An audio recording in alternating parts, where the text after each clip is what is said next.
Então, dando continuidade na segunda parte da aula da relação da ortodontia com a periodontia, tá? Vamos conversar um pouquinho sobre manutenção, tá?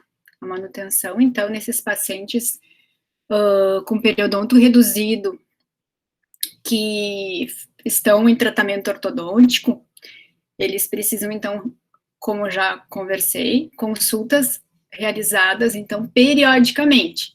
Se for por um periodontista, ótimo, melhor. Mas todo o cirurgião dentista, então, ele é apto, né, a fazer essa avaliação periodontal completa, tá, pessoal? Mas é importante que seja uma avaliação consciente e responsável, tá?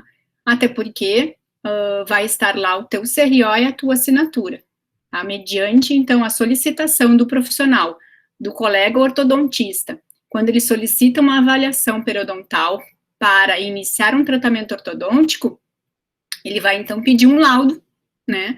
E daí tu vai, então, encaminhar para ele essa avaliação tua. Necessariamente, tu não precisa encaminhar o exame periodontal dele. Ele não quer o exame periodontal para ele fazer a avaliação. Não, ele quer já o laudo para fixar junto na pasta ortodôntica do paciente e que o paciente está apto ou não, tá? Então, é importante essa conexão, tá? Do profissional, dos profissionais envolvidos nesse tratamento, tanto o clínico ou periodontista como o ortodontista, tá?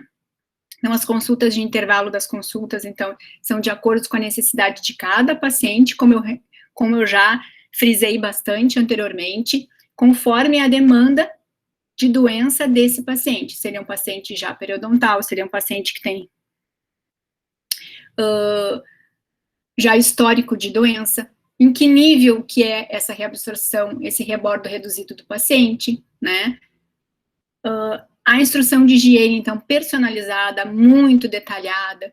É importante, nessa instrução de higiene, sempre lembrar que o paciente, ele não conhece esses instrumentos, não é familiar a ele essas escovas interdentais, passa-fio, esses instrumentos. Ele não tem a habilidade que muitas vezes a gente acha que os pacientes têm.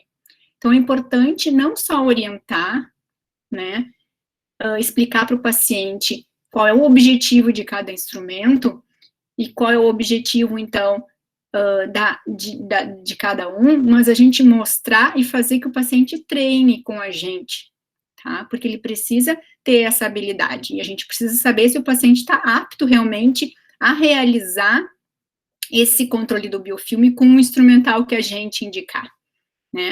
Então, sem esse treinamento, a gente não sabe se o paciente vai ser realmente capaz de fazer esse controle, que é indispensável. Se o paciente periodontal, ele já é um paciente que ele tem limitação nesse controle do biofilme pelo histórico dele, de astemas, perda de papila, espaços maiores dentários, às vezes tem perdas de dente, essa limitação, imaginem quando ele, então, colocar o aparelho ortodôntico, né? Colocar os brackets, colocar o fio, colocar as amarrias. Então, assim, vai limitar ainda mais esse controle por parte do paciente na parte da higienização. Então, é muito importante, né, esse treinamento. Não apenas a gente mostrar e fazer para o paciente ele olhar no espelho. É a gente oferecer para ele um instrumental e ele realizar, tá? E a gente fazer esse controle dessa consulta. Rechamar ele novamente para saber se ele realmente está conseguindo controlar o biofilme com os instrumentais que a gente ofereceu. Lembrando sempre que quanto menor número de escovas, escovinhas, passa-fio, fio dental assim, superfloss, quanto menos a gente indicar de instrumentos diferentes para esse paciente, maior é a chance dele realmente utilizar, tá? A gente utiliza, que nem dieta, a gente faz na primeira semana e depois a gente acaba esquecendo. Com a instrução de higiene, a mesma coisa. Então, assim, evitar quanto menor número de escova interdental média na distal do molar, escova interdental fina no central, não, isso não vai dar certo, até porque o paciente não vai memorizar, né, a menos que ele realmente anote, seja muito realmente organizado nisso. Então, tentar uniformizar com o menor número de instrumentos a higiene do paciente, tá? Lembrando sempre que todas de sempre, todas as consultas de manutenção de um paciente periodontal que esteja fazendo o tratamento, ele deve, então, ter um exame periodontal completo, tá? E nessas consultas, após, então, o exame, a gente vai fazer um diagnóstico, se esse paciente está bem de manutenção, se ele realmente não está com nenhum sinal inflamatório supra ou subgengival, e que se ele tiver com qualquer sinal inflamatório presente, que isso quer dizer atividade de doença, ele precisa, então, de uma terapia periodontal específica para a doença que ele está, se ele está com gengivite ou se ele está com periodontite, então, conforme a necessidade do paciente e do sítio, tá? As recessões gengivais, é importante a gente, então, frisar, por quê? O paciente, ele passa 2, 3 anos com a nossa cobrança, né? Tem que higienizar, tem que escovar, tem que utilizar a escovinha, tem que usar a escova, tem escovas especiais, né, que tem aquela canaleta para usar durante o tratamento ortodôntico, e quando ele remove os brackets, remove todo o aparelho ortodôntico, ele continua com aquela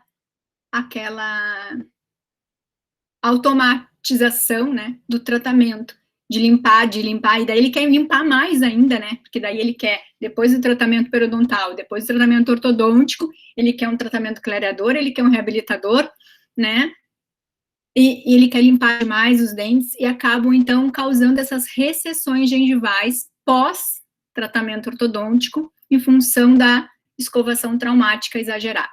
Então, sempre frisar na consulta, na reconsulta, após a remoção do tratamento ortodôntico, o paciente da questão do trauma de escovação, certo?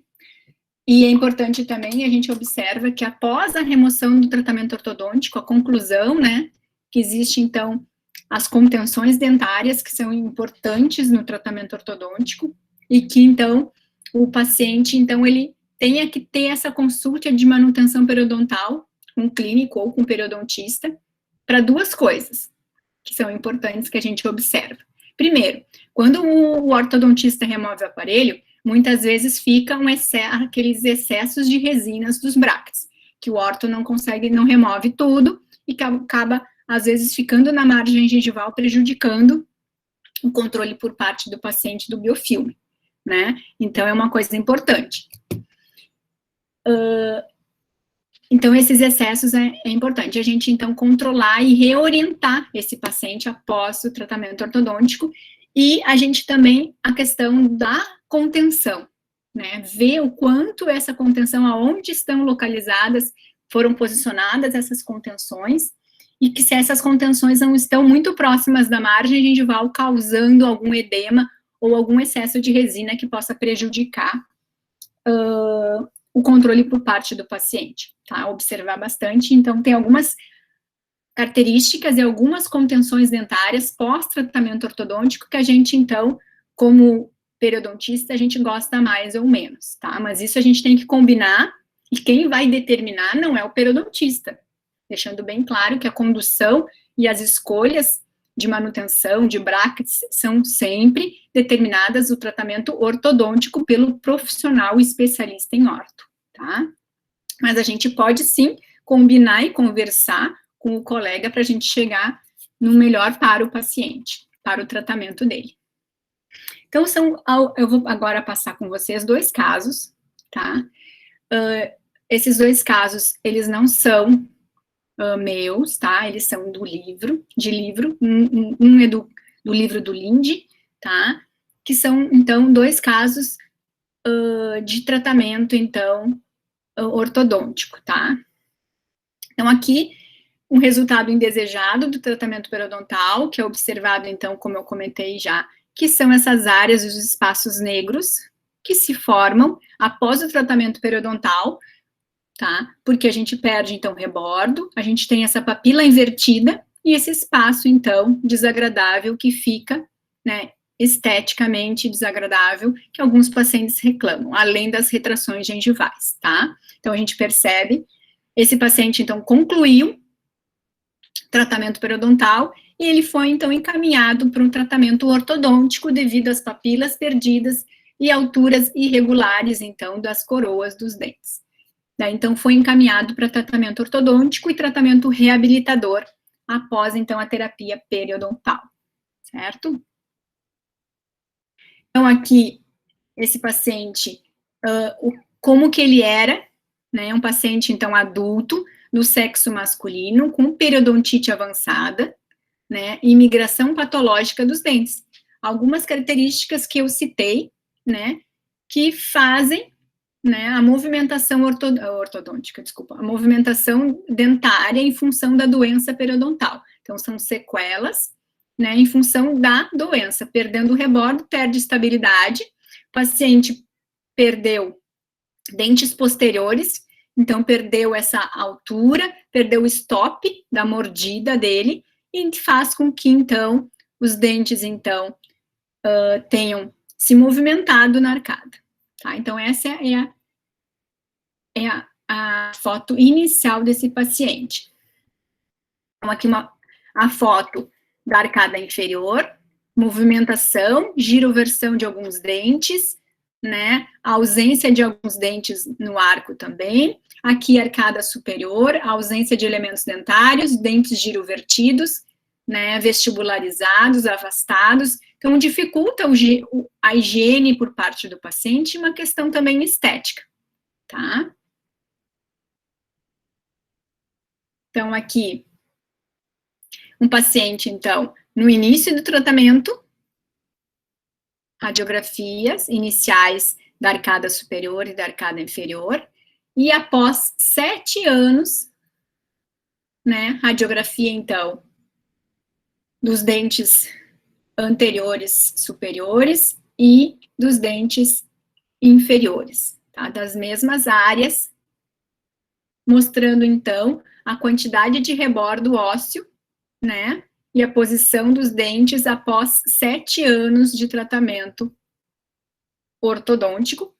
Observem aqui um tipo de contenção que foi colocada, né, tá, para manutenção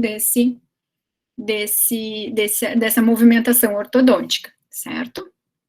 Então, o que eu quero mostrar para vocês é que é possível, né? Então, paciente com rebordo reduzido, né, que tinha uma qualidade de higiene não tão favorável, mas também não das piores, que se conseguiu, então, um controle, né, o que era antes arcada e o que ficou, aqui, então, o que era antes nessa foto, e aqui o que ficou depois, inclusive, da reabilitação protética desse paciente. Então, é possível realizar movimentações dentárias, né, em paciente, então, com rebordo reduzido, lembrando sempre, frisando, claro, a questão do controle da doença, da atividade de doença por parte do paciente.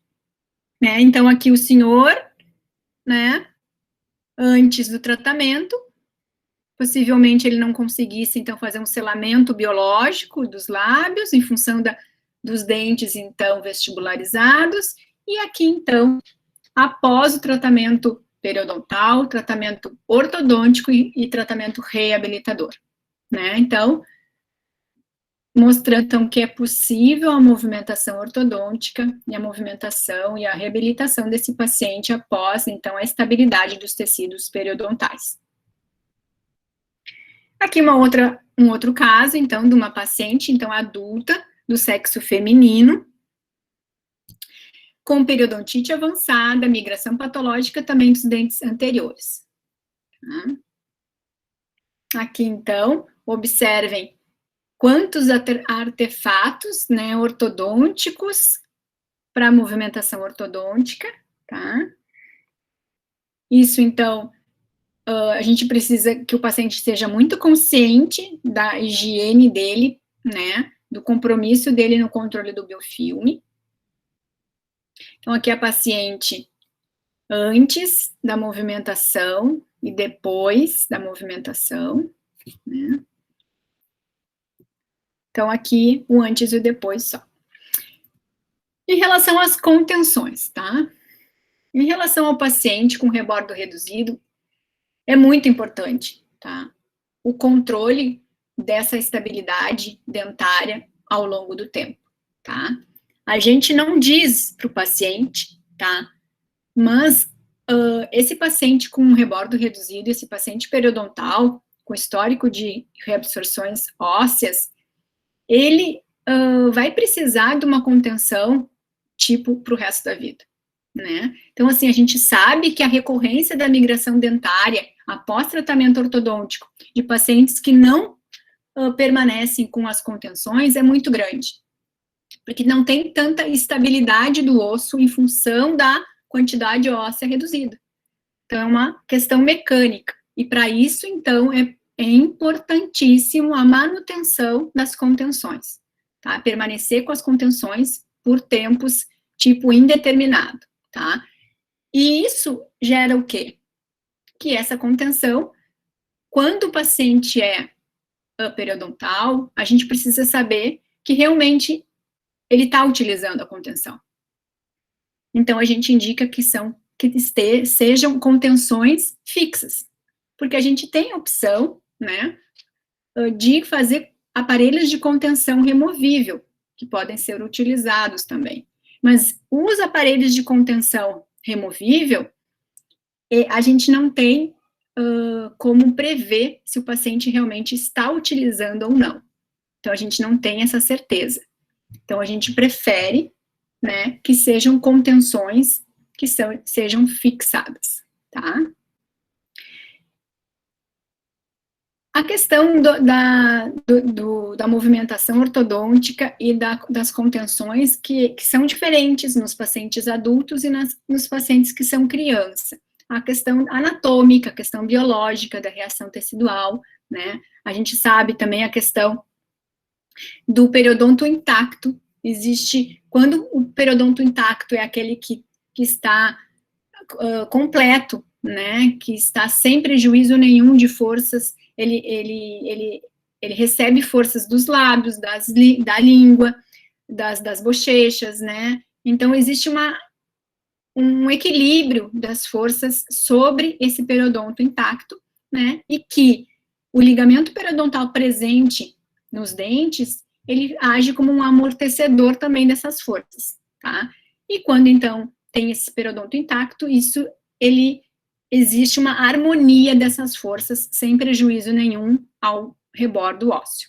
Quando a gente tem um periodonto doente, essa função estabilizadora não existe, né? As forças, elas podem agir, né, causando alguns danos, né, como a gente já viu, em função, então, dessa ação inflamatória presente no rebordo periodontal, tá? Indivíduos com doença periodontal avançada e migração dentária podem precisar de contenção permanente após a correção ortodôntica, como eu conversei com vocês, tá? Então, a contenção dentária será muito importante na estabilização de todo o tratamento, né, que foi realizado ortodôntico, tá? Para que se mantenha por um período longo de tempo. O retentor de longo tempo, né, mais indicado para adultos com periodonto reduzido é o fio flexível espiral, tá? Na barra lingual, certo? Então, a gente vê algumas opções, tem aquelas contenções higiênicas, que também são indicadas para fazer essa contenção, tá? Foi um curso, né, que foi realizado, e que eu achei muito interessante esse título desse curso, tá, que foi ministrado pela SOBRAP, que é a Sociedade Brasileira de Periodontia. Essa Sociedade Brasileira de Periodontia, vocês podem também se associar, né, não é só para profissionais especialistas, acadêmicos também podem, né, e gera um conhecimento bastante atualizado, tá, eles estão sempre gerando conteúdo em todas as plataformas, né? E um dos conteúdos que foi disponibilizado durante o ano passado na pandemia, que eles fizeram vários cursos, né, foi barra de contenção colando o inimigo. Eu achei muito interessante, tá? Esse professor da Universidade Federal do Rio de Janeiro falou bastante sobre a relação da ortodontia com a periodontia, reforçando bastante. A gente fica feliz quando a gente escuta os professores que são referência na nossa área, falando a mesma linguagem e tendo os mesmos estudos e conhecimento que a gente tem. E que então a gente fica bem satisfeito de saber que a gente está andando bem, né, no nosso conhecimento, na nossa área, né, a gente, então, tem esse conhecimento atualizado e que eles fazem o mesmo tipo de tratamento e a gente está com o mesmo conhecimento atualizado que os grandes mestres. E ele falou, então, sobre barra de contenção colando o inimigo, por quê?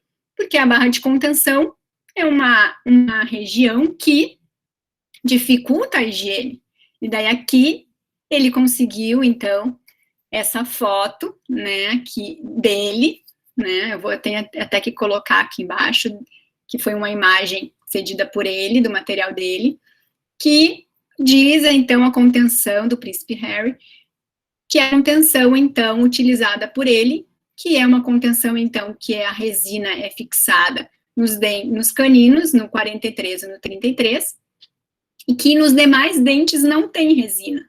Diferentemente daquela contenção higiênica, né, essa contenção, ela leva a resina só em 2 pontos. E qual é a vantagem dela? Tu coloca o fio dental numa extremidade e o fio consegue percorrer em toda a contenção e consegue entrar, então, ó, em todas as ameias, fazendo o movimento necessário em todos os dentes. Tá? Então, achei uma indicação boa, né, que é essa contenção, então, que permite apenas entrada do fio em um lado e todas as ameias a gente consegue passar o fio dental, então. Não existe um prejuízo nenhum na parte de higiene interproximal, que é a grande dificuldade, às vezes, das outras ameias, porque na vestibular e na palatina bem próximo, abaixo do ponto de contato, a gente não consegue higiene com fio, né? Ou tem que fazer uma ginástica muito grande para conseguir. Tá? A questão, então, dos aspectos legais, tá? Importantíssimo para quem realiza tratamento ortodôntico, né, para os especialistas, os futuros ortodontistas dessa turma, né, que precisa, então, um plano de tratamento individualizado periodontal, prévio à colocação, ao início do tratamento ortodôntico, né.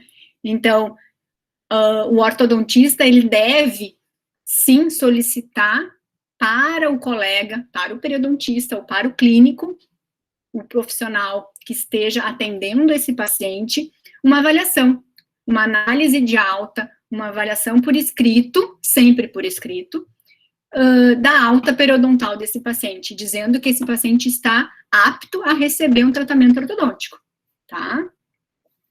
E daí, então, cuidar, né, os protocolos de exame, tá?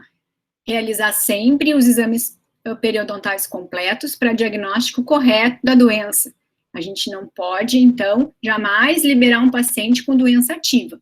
E para que a gente consiga fazer esse diagnóstico de atividade, a gente precisa saber se o paciente tem sangramento ou não naquelas áreas de perda de inserção. Tá? Reforçando.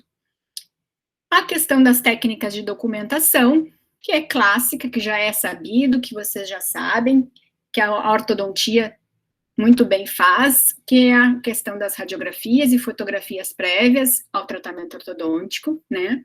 E lembrando sempre das implicações legais, da conduta do paciente, do tratamento ortodôntico de risco, que determinam que é previsível interromper a terapia em adultos que não conseguem manter a higiene satisfatória. Eu tive, nesse período todo, profissional, um caso, né, de realmente precisar conversar com a colega ortodontista e pedir que fosse interrompido o tratamento ortodôntico do paciente, um paciente de 42 anos, né, que ele não estava conseguindo controlar a doença dele, né, e que então, antes de que acontecesse alguma coisa pior, do tipo daquele caso inicial da radiografia, a gente então chegou num consenso, na verdade foi uma decisão então, não é uma decisão só do clínico geral ou do periodontista, é uma decisão que deve ser tomada paciente, ortodontista e periodontista, né, colocando para o paciente os riscos e a condição clínica que ele se encontra.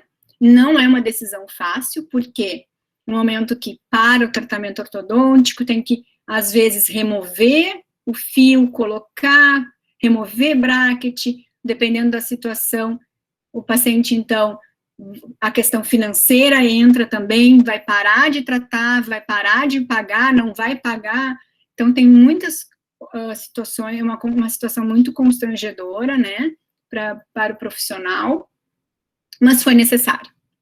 Então, assim, o paciente precisou ficar 5 meses sem a movimentação ortodôntica, até a adequação total e completa do suporte ósseo periodontal dele, tá? Para que ele realmente não tivesse a presença de nenhum sítio com sangramento subgengival que pudesse causar qualquer tipo de colapso daquela lesão, daquelas áreas contaminadas com a movimentação ortodôntica, tá? Então, é uma situação delicada, mas é muito, é uma questão ética, né, e que o profissional tem que tomar algumas decisões, às vezes, importantes para que não ocorra, uma vez que, caso eu negligenciasse essa situação e o paciente viesse a perder algum dente, ou ter uma situação de mobilidade ou fragilidade durante ou após o tratamento ortodôntico, seria a minha responsabilidade diante da minha análise periodontal, né, do tratamento dele. Então, temos que pensar na questão legal também. A gente não quer, né, interromper, a gente quer sempre ajudar o paciente, mas a gente tem que também pensar no que é o melhor para ele, né? Então, essa questão tem que ser uma decisão muito ética, muito correta, para a gente também prevenir complicações legais futuras para a gente também, tá? O prof, de quanto em quanto tempo tu estabelece uma consulta periodontal de um paciente que usa aparelho? 4 meses, dependendo do paciente, claro. Se o paciente realmente tem dificuldade em controlar o biofilme, né, ou alguma limitação mecânica em utilizar algum tipo de instrumento, até de 3 em 3 meses, tá? Mas normalmente de 4 em 4 meses, pacientes ortodônticos devem ter uma consulta de manutenção, tá? A gente sabe que a doença periodontal, a menos que ela tenha algum fator muito, no caso, trauma ou ortodontia, é uma perda óssea lenta, tá? Uma vez a gente consegue diagnosticar em exames precoces essas perdas, a gente sabe que a gente consegue prevenir grandes perdas ósseas se a gente conseguir avaliar ele em 4 meses, tá?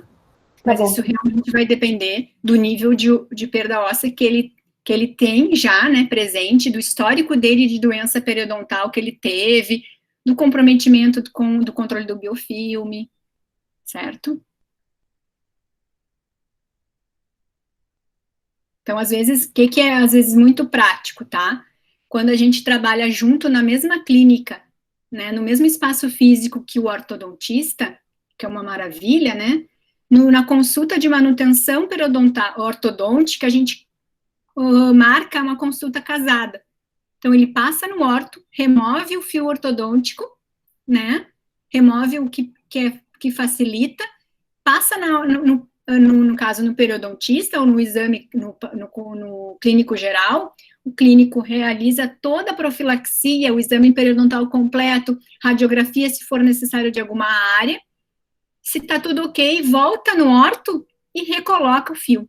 Essa é a dinâmica clínica que pode ser feita e é bem tranquila e facilita também para o paciente, porque o paciente às vezes não tem tempo de, vai no orto e vai no pério, vai não sei aonde para radiografar. Isso os pacientes não curtem muito. Hoje em dia a gente tem que facilitar a vida do paciente em função disso também, do tempo e do custo, né, de deslocamento também, custo financeiro. E daí, então, sendo nessa prática clínica, eu acho que funciona bastante, se for possível, tá? E lá na faculdade, a gente também tem essa parceria bastante legal com o pessoal da Orto, tá?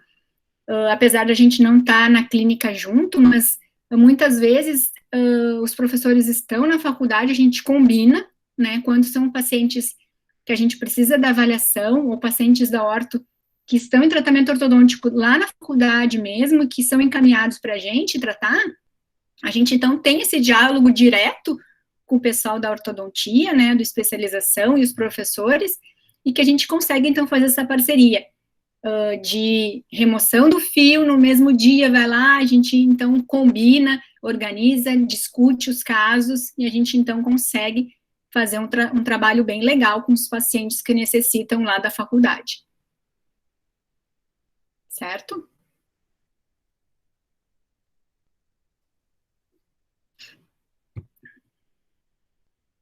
Então, alguns outros assuntos também que abordam a ortodontia e a periodontia são fatores específicos, então, associados ao tratamento de pacientes adultos, tá? Que são as bolsas infraósseas, tá? O que são bolsas infraósseas? São bolsas que são criadas, né, em função da movimentação e da inclinação de dentes. Como é que funciona isso? Existe, então, um dente inclinado, tá? Ou um dente girovertido, em função do biofilme supragengival que fica na margem da gengiva, né? Esse biofilme supra, quando o dente é intruído ou inclinado, né, essa força mecânica faz com que o biofilme que está na margem gengival, ele seja jogado para dentro do trabeculado ósseo. Conseguem tentar imaginar isso? No momento que o biofilme é jogado, porque o dente é jogado para dentro do osso, e esse movimento do dente, quando ele é intruído para dentro do osso ou inclinado, esse biofilme que está junto da raiz, ele vai junto para dentro do osso. E aí, esse biofilme se forma uma bolsa, né? Porque o biofilme gera bacteremia, produtos endotoxinas, fator de necrose tumoral, tudo, e se forma uma bolsa dentro do osso, que a gente chama, então, de bolsas infraósseas, tá? Em função disso, certo? Essa bolsa infraóssea, ela vai crescendo, porque as bactérias vão se multiplicando ali dentro, fazendo com que ocorra uma progressão da perda óssea. Se não controlado, vira uma bolsa periodontal, que pode chegar até o ápice, como aquele caso, tá? Então, é importante a gente fazer as radiografias, né? Não é todo mês, de 3 em 3 meses, uma vez por ano, ou em áreas que a gente suspeite. Áreas de grandes movimentação ortodônticas, que a gente, em conversa com o ortodontista, a gente sabe que vai ser inclinado, que vai ser girovertido, que vai ser intruído, a gente precisa, então, radiografar, né? Para a gente perceber, a gente vai perceber radiograficamente, a gente consegue detectar e fazer o diagnóstico precoce dessas áreas, tá? E como prevenir? Sempre a questão do biofilme.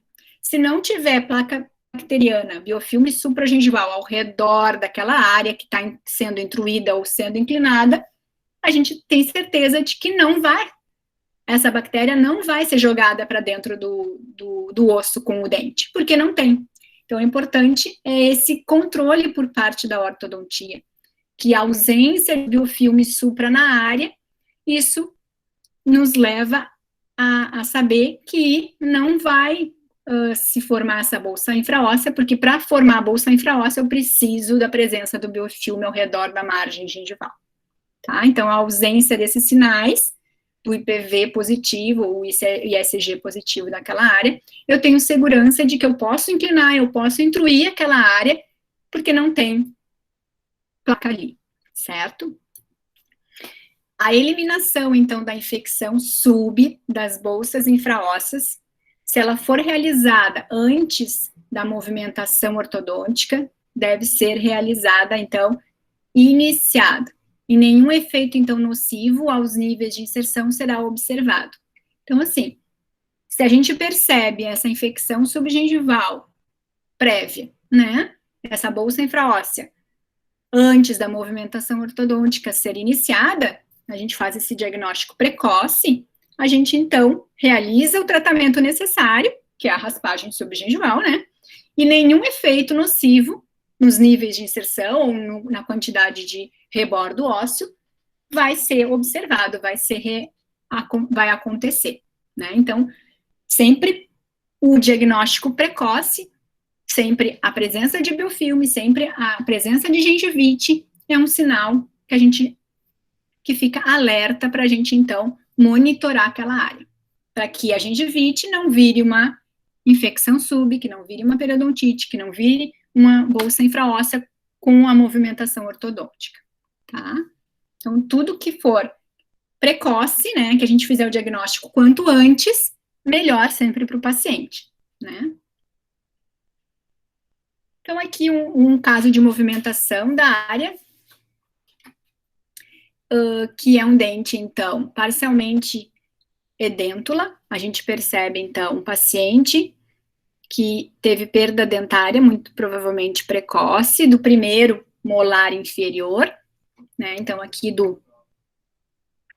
do 46, né? E então, aqui, fazendo a movimentação ortodôntica dessa área, fazendo uma extrusão ou intrusão dos dentes isolados, né? Uma verticalização dos molares com envolvimento de furca, por exemplo, quando um dente tem uma migração gengival, uma recessão gengival, uma perda óssea da área de furca, deixando, então, aquela área exposta, pode ser feito, então, uma verticalização, uma intrusão desse dente para que a área de furca seja minimizada e se consiga um recobrimento radicular ali gengival, né, para facilitar a higiene do paciente. Então, dentes inclinados, eles são mais difíceis dos pacientes higienizarem aquelas áreas, então, quando eles são colocados na posição, uma melhor posição, eles facilitam a higiene, então a ortodontia propicia isso, né, facilita o controle por parte do paciente dos dentes, e aqui, então, após o tratamento ortodôntico, a área, então,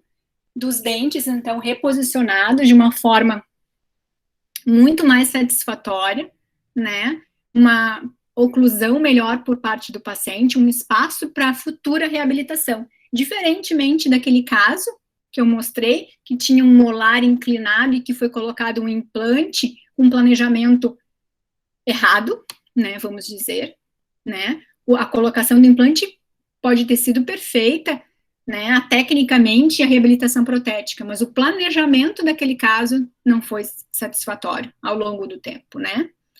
Então, aqui, um resultado após o tratamento ortodôntico, né, de uma posição agora, o paciente com estabilidade periodontal, fez a ortodontia, e agora ele vai para a terceira fase, na verdade, né, que é a fase da reabilitação, ou com prótese fixa, ou com implantes, e depois, então, ele vai para a manutenção periodontal, né, de todo o tratamento dele, certo? Algumas, então, cirurgias, né, menores associadas à terapia ortodôntica, realizadas, então, para facilitar, né, o tratamento ortodôntico, tá? Algumas cirurgias, algumas técnicas do tipo da fibrotomia, tá? Que é uma técnica cirúrgica, então, periodontal, que ela é caracterizada o quê? Uma incisão sulcular, né? Rompimento, então, das fibras do ligamento periodontal, tá? Que faz o quê? Faz como o objetivo é reduzir as tensões gengivais, evitando, então, o deslocamento dos tecidos gengivais durante a movimentação ortodôntica. No momento que eu rompo, que eu libero, as fibras do ligamento periodontal, elas são soltas, não ficam mais aderidas ao dente, eu posso, então, tracionar esse dente, eu posso instruir esse dente, eu posso girar esse dente, eu posso verticalizar ele, e o ligamento, o tecido gengival, ele não vai se movimentar junto. Então, em algumas situações estéticas, porque o que pode acontecer? Quando eu trouxer esse dente para vestibular, ou uma inclinação, ou giroversão desse dente, a gengiva vem junto. E daí, então, pode ficar um desnível do sorriso gengival desse paciente em função da gengiva com níveis diferentes, tá? Então, esse é o objetivo, tá? Então, ela é uma incisão que ela é feita, então, em bisel interno, na porção mais coronária da gengiva marginal, atingindo até a crista, tá? Para fazer essa desinserção, né, esse descolamento, né, do ligamento periodontal em relação ao dente, à raiz do dente, tá? E o objetivo, então, é o rompimento, então, né, das fibras gengivais, né, para que a gengiva não venha junto com o dente quando ele for movimentado ortodonticamente, certo? Mas isso é muito especificamente em alguns casos, e que, então, é um planejamento conjunto da periodontia com a ortodontia. Aqui foram feitas, é um caso clínico com duas técnicas, tá? Foi feita a fibrotomia, tá? Que foi a liberação, então,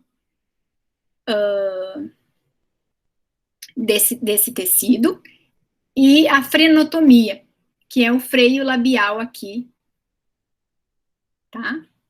Que foi, então, removido só para liberar as tensões, né, do tecido gengival, para que não ocorra recidiva, tá?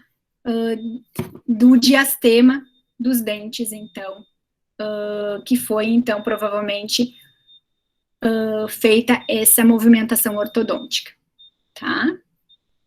Então, são algumas técnicas pequenas, cirurgias, né, que são, então, que propiciam um resultado melhor no tratamento ortodôntico. Uma situação também que é indicado, por exemplo, quando é removido ortodonticamente, é indicado a extração de pré-molares, de primeiros pré-molares, né? No momento que se extrai o dente, o tecido gengival, ele tem um crescimento mais rápido, né, do que a movimentação ortodôntica para colocação para o fechamento desse espaço. E aí o tecido gengival, ele invagina, né, por isso invaginações gengivais, ou fendas, tá, para dentro desse espaço ósseo, né, então, e essa invaginação, esse tecido gengival, ele dificulta o fechamento do espaço desse diastema, né, que é o objetivo da movimentação ortodôntica, é fechar o espaço entre o primeiro pré, o segundo pré, na verdade, a mesial do segundo pré, e o canino. Então, no momento de fechar esse espaço desse dente, essa invaginação gengival, ela dificulta, por ser um tecido também, às vezes, fibroso, dificulta essa movimentação. Ou até é conseguido fazer, mas quando depois, durante o término do tratamento, ocorre uma recidiva. Então, para prevenir, para se ter um prognóstico melhor e prevenir essa recidiva, é feita, então, a remoção dessas invaginações gengivais, ou essas fendas, tá?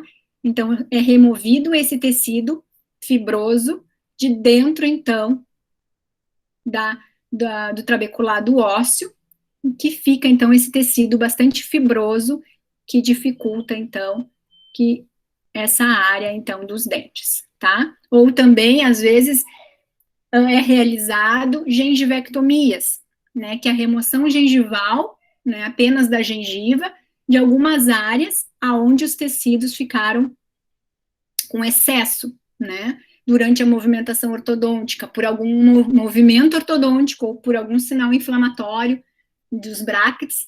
Então, é feita, então, essa remoção, né, gengival, durante ou após, ou, né, pré-tratamento ortodôntico, certo? Prof, Oi.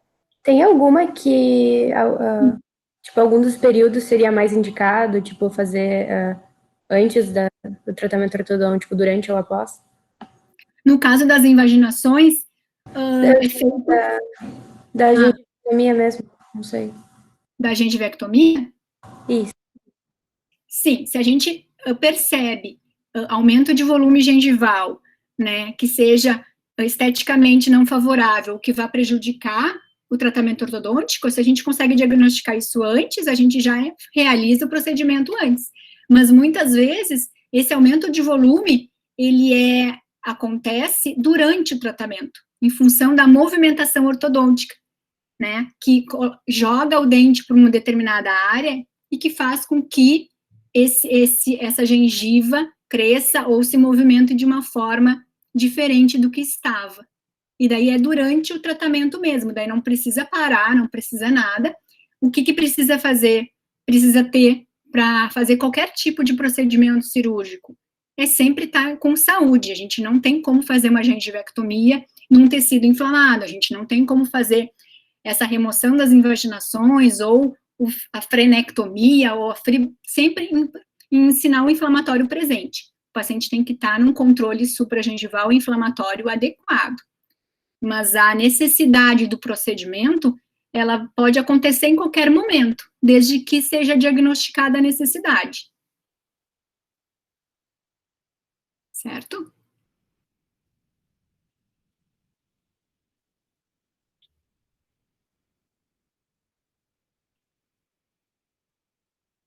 Muito bem. Bom, então, queria saber se vocês têm alguma pergunta em relação a algum tipo de cirurgia, alguma dúvida que ficou de algum caso clínico.